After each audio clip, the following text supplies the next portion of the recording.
Selamat siang, teman-teman media partners. I would like to speak in bahasa, and I'm accompanied by Deputy Prime Minister and Minister of Industry and Trade, Singapore.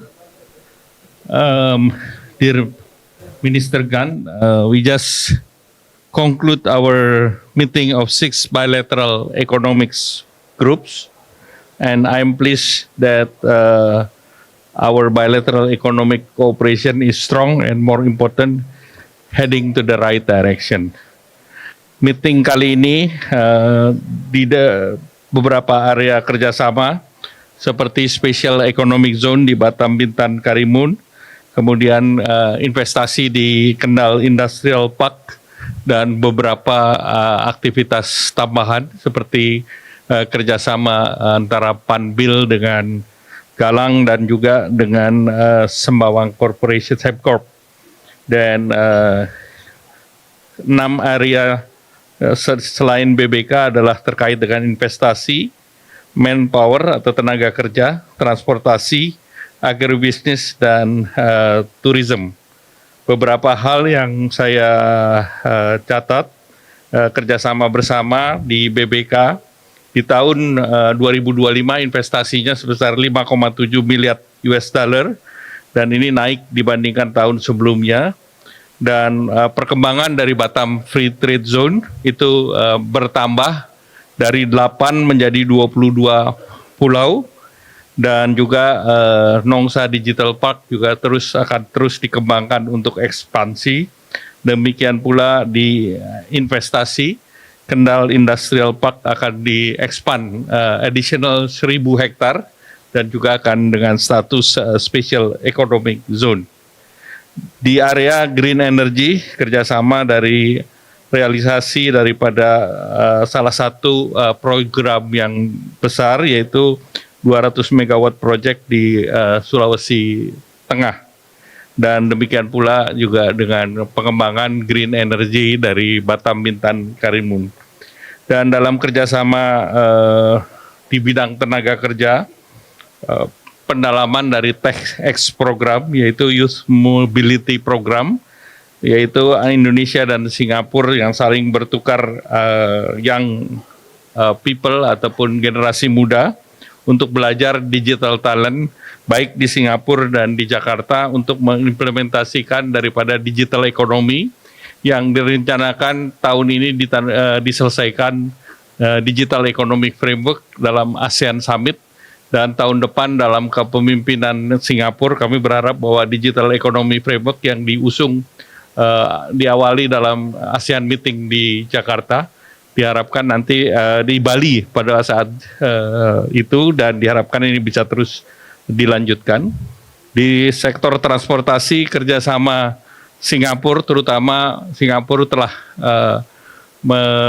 terbang ke 17 kota di Indonesia, termasuk rute yang baru dari Scoot, yaitu ke Belitung dan Pontianak. Dan juga kami mengapresiasi kerjasama Garuda dengan Singapore Airlines. On the agribusiness, program daripada roadmap 2026-2030 sekarang sudah dipersiapkan, dan ada 13 potensial kerjasama termasuk di agriculture.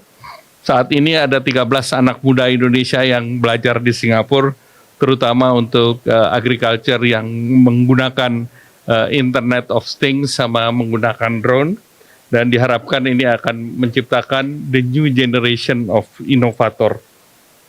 Kemudian untuk tourism, 2,44 juta orang Indonesia setiap tahun ke Singapura, dan 1,5 juta orang Singapura berkunjung ke Indonesia. Jadi ini kerjasama yang baik, dan kami berharap ini akan terus ditingkatkan juga dengan MICE di sekitar Labuan Bajo dan kerjasama yang lain. Dan selain itu, DPM GAN dan saya menyambut tantangan daripada geopolitical yang sangat dinamis, unpredictable, dan juga uncertainty, namun kerjasama Indonesia dan Singapura diharapkan akan terus mendorong perkembangan daripada fundamental perekonomian kedua negara, dan juga terutama Indonesia dan Singapura tahun depan akan menandai 60 tahun bilateral relation, sehingga tentu berbagai isu ini kami akan angkat dan menjadi laporan kepada Pak Presiden Prabowo dan Deputi dan juga Perdana Menteri Singapura untuk leaders meeting diharapkan dalam waktu yang tidak terlalu lama. Terima kasih. Please, Excellency. Thank you very much. I'm very happy to be here in Jakarta to attend the 16th ministerial meeting on the 6WG, 6 working groups. Singapore and Indonesia share a long-standing and deep relationship built on mutual cooperation and mutual benefits. The annual meeting that we have today is a reflection of this long bilateral and strong bilateral relationship that we share. The global environment is changing very rapidly. Supply chains are shifting and trade patterns are changing and evolving. Geopolitical tension weighs heavily on business confidence. In this context, the bilateral relationship between Indonesia and Singapore takes on additional new significance. Our investments into Indonesia continues to be strong in 2025 with approximately $17.4 billion in FDI. Singapore remains committed to being a valuable and reliable partner of Indonesia. During the discussion, we agreed that we will strengthen cooperation in supply chain resilience. Both Singapore and Indonesia recognize that the resilient supply chain is important to keep trade flowing even during very extreme circumstances. I'm glad that we are now looking forward to strengthening our cooperation in this area, and that both countries will be exploring different ways to complement and support one another. We also made meaningful progress across several areas. On investment, we discussed how we can facilitate and streamline businesses to operate across both countries, both borders, to ensure that the investment climate remained attractive for investors. Singapore and Indonesia have been working together to transform BBK, Batam, Bintang, and Karimun region into a vibrant digital hub. And we will jointly undertake a tech sector study to identify opportunities and develop concrete recommendations to develop BBK further. The Kendal Industrial Park, KIP, a flagship Singapore-Indonesia industrial collaboration, will also be expanding by an additional 1,000 hectares in its phase 2 development. And with this will catalyze new investments, create new jobs, and spur economic growth in Central Java. In the green economy space, I'm encouraged by the progress we have made together. The Sembcorp PT Sumber Energi Surya Nusantara, or SENSA in short, this is a solar project that will be done. There will be one of Indonesia's largest utility-scale solar projects, featuring a 200 megawatt solar deployment and 80 megawatt hour battery energy storage facility. The project is currently under construction and will be completed by next year.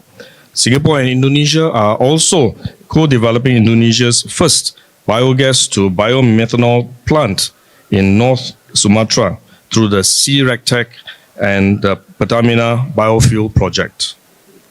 The Young Farmers Development Program, which many of you are aware of, is currently undergoing its first inaugural run in Singapore. This will deepen Singapore and Indonesia's cooperation in agri-tech. Singapore and Indonesia are well positioned to collaborate, whether on renewable energy or on the development of green ecosystems. The work we are doing together in this space is not just good for our two countries, but also contributes to the broader regional effort to grow sustainably. Taken together, today's outcomes reflect a partnership that's evolving with time, one that is responsive to new challenges and anchored in a shared vision for a growing, resilient, and sustainable region. I want to thank Minister Ayalanka and his team for hosting this meeting, as well as the warm hospitality that has been extended to me and my delegations, and the spirit of mutual cooperation that undergirds the discussion that we had this morning. Singapore looks forward to building on the progress we have made today and beyond for many more years to come. Thank you very much. Thank you. Ada pertanyaan? Does Indonesia's policy of centralizing all exports affect Singapore's interest in investing and trading with Indonesia? And also, the second part of the question, Indonesia wants to set up a financial center in Bali. Well, Singapore is known for being Asia's financial center. Perhaps, what does your country think of this plan, and also any interest for Singapore investments in Indonesia's financial center? Well, I think I just take the first question first, and then I'll go on to the second question. With regard to export policies of individual countries, I think the situation and environment are different. Every country have their own concerns and their priorities. And Singapore will work together with Indonesia to ensure Indonesia continues to be an attractive investment destination for Singapore and our investors. And we'll continue to also work with Singapore businessmen to find a way to work with Indonesia to make sure that our exports to Indonesia and our access to Indonesia's exports will continue to flow freely. And that is one of the reasons why we have been discussing on this strengthening supply chain resilience between Singapore and Indonesia. On your second part about the financial center, I think the world is very big. I think financial centers are important for every country, and we'll look forward to working with Indonesia to develop the financial centers both in Indonesia and in Singapore. Singapore is a very small, open country. Our economy depends on the economy of the region. When the region is able to do well, Singapore's economy will do well. So it is also in our interest to make sure that Indonesia has a very strong financial center, very strong economic fundamentals. This will also drive Singapore's hub's status, being the business hub of this region. So I think it can be mutually beneficial if we are able to work together, like what we have discussed this morning under the 6WG cooperation. Silakan, Mas. Ya, langsung aja. I want to ask about, is there any discussion about the cross-border electricity export today? And I want to get the update about the cross-border electricity update between Indonesia and Singapore. And when will this cross-border export will start, and have both sides agreed with the price? Thank you. Yeah, I think for this, we still evaluate with technical Minister of Energy. Hopefully during the leaders retreat, we can finalize the implementation of the MOU that has been signed last year. No, building the facility, it took at least 1 to 1.5 years to implement. Silakan terakhir, Mbak. My name is Elisa from the Business Times. A question about, given the recent volatility of Indonesian financial market, how do Singapore see Indonesians in general about the market attractions, and what factors continue to support these bilateral cooperations and investment flow between the two countries? Thank you. Thank you. As I mentioned just now in my remarks, I think Singapore businessmen continue to have strong interest in Indonesia. I think we can still continue to see investments flowing into Indonesia. I think in the long term, Indonesia's fundamentals remain very strong, very, very attractive as a place where you have a lot of resources, a lot of manpower, you have a lot of opportunities.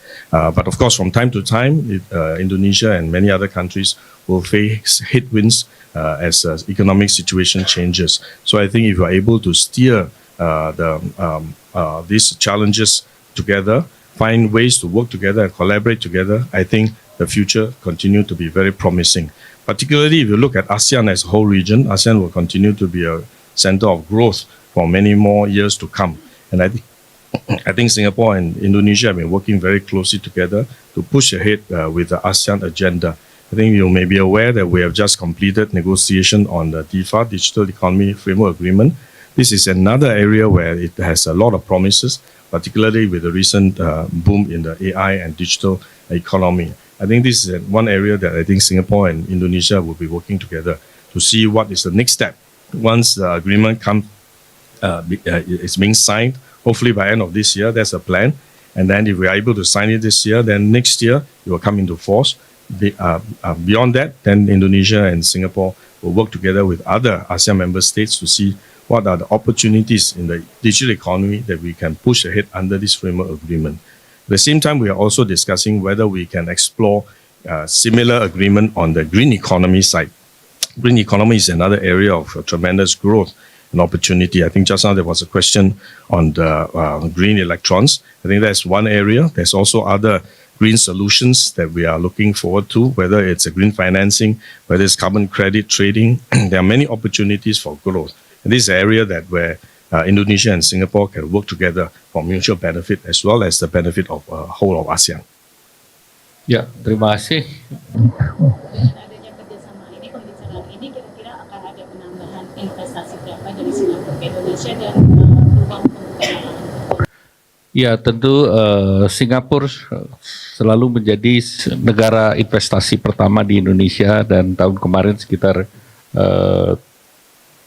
dalam 17 bilion dalam 5 tahun. Kemudian tentunya mempekerjakan sekitar 800.000 dalam proyek-proyek yang diinvest dari 17 billion. Nah tentu Indonesia terus menjaga stabilitas ekonomi dan memperkuat dari sektor eksternal dan juga untuk mendorong daya tarik investasi dan ekspor kita masih terus positif.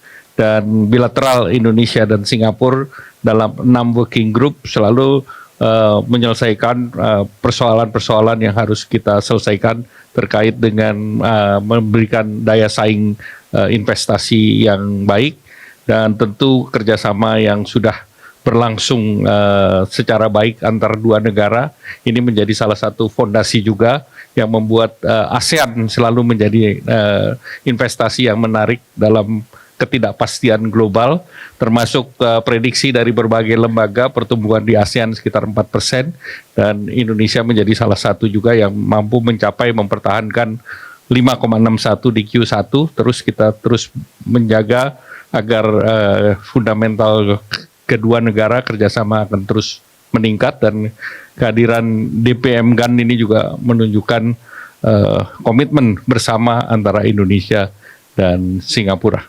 Demikian, terima kasih. Thank you. Wassalamualaikum warahmatullahi wabarakatuh. Please.